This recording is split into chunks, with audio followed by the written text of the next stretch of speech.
Memulai budidaya ikan mungkin terlihat sederhana. Masukkan ikan ke kolam, beri makan, lalu tunggu sampai besar. Tapi setelah ikan mulai tumbuh, ceritanya tidak sesederhana itu. Air mulai berubah, kebutuhan pakan bertambah, limbah semakin banyak, dan semua itu harus dikelola. Hal seperti inilah yang membuat saya tertarik untuk mulai belajar budidaya ikan. Bukan hanya ingin melihat ikannya besar, tapi saya ingin tahu apa saja yang harus dilakukan supaya prosesnya bisa berjalan dengan baik. Seiring berjalannya waktu, saya memang mulai tertarik dengan ikan konsumsi. Dari beberapa jenis ikan yang bisa dibudidayakan, saya memilih nila dan gurami. Saya ingin mulai dari dua jenis ikan yang sudah sangat dikenal sebagai ikan konsumsi. Jadi selain bisa dipelihara, hasil budidayanya nanti bisa dimanfaatkan sendiri ataupun memiliki peluang untuk dipasarkan. Dan dari sinilah saya mulai mencoba. Saya memanfaatkan kolam beton yang sudah saya punya.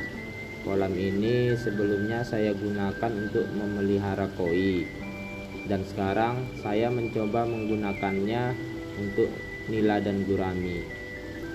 Di kolam ini sudah ada sistem filtrasinya. Jadi tantangannya sekarang bukan sekedar masukkan ikan ke kolam. Saya harus melihat bagaimana sistem ini bekerja ketika ikan mulai tumbuh. Karena ikan yang masih kecil tentu menghasilkan beban yang berbeda dengan ikan yang sudah besar. Semakin besar ikan, pakan yang masuk bertambah, limbah juga bertambah, dan air sebagai tempat hidup ikan harus tetap berada dalam kondisi yang mendukung. Air dari kolam akan masuk ke bagian filtrasi. Kotoran yang terbawa air akan ditangani melalui penyaringan, kemudian bagian biologis membantu proses pengolahan limbah yang dihasilkan dari aktivitas ikan. Setelah itu, air kembali lagi ke kolam. Sesederhananya seperti itu. Tapi justru yang menarik adalah apa yang terjadi setelah sistem ini berjalan terus-menerus. Karena filter bukan berarti kita bisa membiarkan kolam tanpa perhatian. Filter tetap harus dirawat, air tetap harus dipantau, dan kondisi ikan harus terus diamati. Dan kalau nantinya ingin dikembangkan menjadi usaha, ada satu pertanyaan yang tidak bisa dihindari. Bukan hanya apakah ikannya bisa besar, tapi juga berapa biaya yang kita keluarkan untuk membuat ikan itu besar. Karena ikan yang tumbuh bagus belum tentu berarti budidayanya sudah efisien.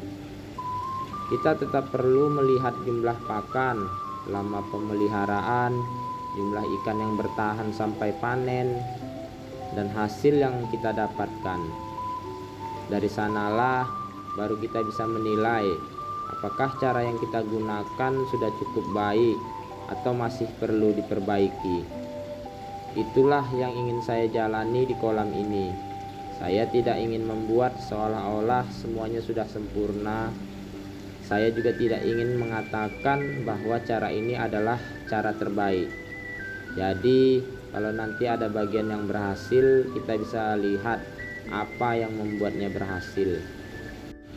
Kalau ada yang tidak sesuai harapan, kita cari tahu penyebabnya.